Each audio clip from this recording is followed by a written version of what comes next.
কক্সবাজারের টেকনাফে বাংলাদেশ জাতীয়তাবাদী দল বিএনপির কেন্দ্রীয় কর্মসূচির অংশ হিসেবে নতুন সদস্য সংগ্রহ ও নবায়ন সভা অনুষ্ঠিত হয়েছে। এতে প্রধান অতিথি হিসেবে বক্তব্য রাখেন কক্সবাজার ৪ সংসদীয় আসনে মনোনয়নপ্রাপ্ত সাবেক সংসদ সদস্য শাহজাহান চৌধুরী। যুবদল, ছাত্রদল, কৃষক দল, শ্রমিক দল, সকল দল, আসসালামু আলাইকুম ওয়া রাহমাতুল্লাহি ওয়া বারাকাতুহু।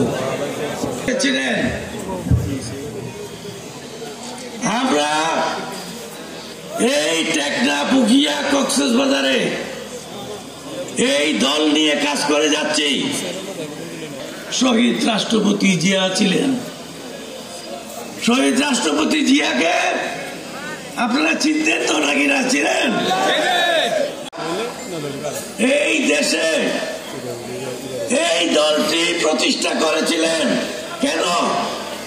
বাংলাদেশকে স্বাধীনভাবে সার্বভৌম বাংলাদেশকে এই বিশ্বের মধ্যে প্রতিষ্ঠা করার জন্য তিনি শপথ দিয়েছিলেন আমাদেরকে নিয়ে। ওই ভারতবর্ষ বা আরেক দেশের আমেরিকা হোক, ভারত হোক, চীন হোক, কারো নিচে বাংলাদেশ থাকবে না।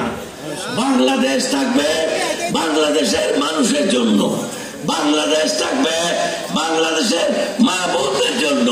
সুতরাং তিনি এই দল গঠন করেছিলেন বাংলাদেশের মাটিতে এই উদ্দেশ্য নিয়ে। সভায় প্রধান বক্তা ছিলেন টিম প্রধান, সদস্য সংগ্রহ ও নবায়ন কমিটি এবং ইডেন কলেজের ছাত্রদলের সাবেক সভাপতি সেলিনা সুলতানা ঈশিতা।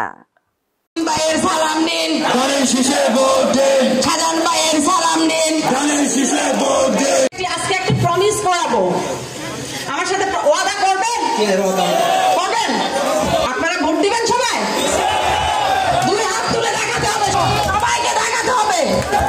এবং এই শাহজাহান চৌধুরী সারা বাংলাদেশে কি ভোটের মাধ্যমে ফার্স্ট হবেন? ওয়াদা? প্রমিস? আচ্ছা, কিন্তু কাজ হচ্ছে যে দেশনেত্রী বেগম খালেদা জিয়া এবং দেশনায়ক তারেক রহমানের হাতকে শক্তিশালী করার জন্য আমাদের ধানের শীষের যে প্রার্থী শাহজাহান চৌধুরীকে কিন্তু আমাদেরকে পাস করাইতে হবে। এটা কিন্তু দোয়া দেয়, ঠিক আছে? 14 নভেম্বর বিকেল 3টায় টেকনাফ এজাহার বালিকা উচ্চ বিদ্যালয় মাঠে টেকনাফ উপজেলা বিএনপির সভাপতি অ্যাডভোকেট হাসান সিদ্দিকীর সভাপতিত্বে ও সাধারণ সম্পাদক মোহাম্মদ শাহাদাত হোসেনের পরিচালনায় এই সভা অনুষ্ঠিত হয়। সভায় বক্তারা বলেন, ভাইরা আমার, বন্ধুরা আমার, টেকনাফের মানুষ যখন উনাকে বলেছিল আপনি একটি দল করেন, আপনি দেশের প্রেসিডেন্ট থাকেন, এটা আমি সাক্ষী।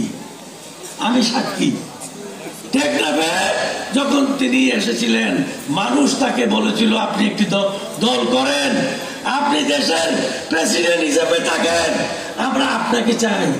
উখিয়াতে বললো, কক্সবাজারে বললো, রামুতে বললো, চট্টগ্রামে বললো, দিনাজপুরে বললো, প্রত্যেকটা জায়গায় তাকে ইনভাইট করা হলো, আপনি আমাদের দেশকে পরিচালনা করবেন। পরিচালনা করার কেউ নাই। সকল দল শেখ মুজিব বন্ধ করে গিয়েছে। নতুন দল করতে তিনি বাধ্য হলেন। সাথে সাথে আওয়ামী লীগকেও দল হিসাবে দিলেন, জামাতকেও দিলেন দল করতে, কমিউনিস্ট পার্টিকেও দিলেন তিনি দল করতে। এইভাবে তিনি বহুদলীয় গণতন্ত্র বাংলাদেশে প্রচলন করেছিলেন। রাষ্ট্রপতি জিয়া রহমানের পরিবারের প্রতি বিশ্বাস এবং বাংলাদেশের প্রতি তার আস্থা যেন অটুট থাকে, সেটা আমরা অবশ্যই অবলোকন করব। আর বিশেষ করে আমরা বাংলাদেশের অর্ধেকের বেশি ভোটার কিন্তু নারীরা। আজকে আমি খুবই আপ্লুত যে আমার মা বোনদেরকে দেখে সত্যি আমি খুব আপ্লুত হয়েছি যে আপনারা যে আজকের যে প্রোগ্রামটা হাসান ভাই এবং শাহজাহান চৌধুরী সাহেব তাদের সবার মিলে যে প্রোগ্রামটা গণভোট। আচ্ছা, গণভোট তো 5 তারিখে হয়ে গিয়েছে। আমার মা, আমার বোন, আপনাদের ফ্যামিলি সবাই তো রাস্তায় নেমে এসেছে, সেটাই তো হচ্ছে বাংলাদেশের গণভোট। নতুন করে আবার কি এই একটি দল মীমাংসিত ইস্যু, মীমাংসিত বিষয়, তারা বাংলাদেশকে স্থিতিশীল দেখতে চায় না, কারণ এই বাংলাদেশ সৃষ্টি হোক এটাই তারা চায়নি। কাদের গাত্র দেওয়া শুরু হয়, তোমরা আন্দোলন করছো কিন্তু আন্দোলন তুমি যে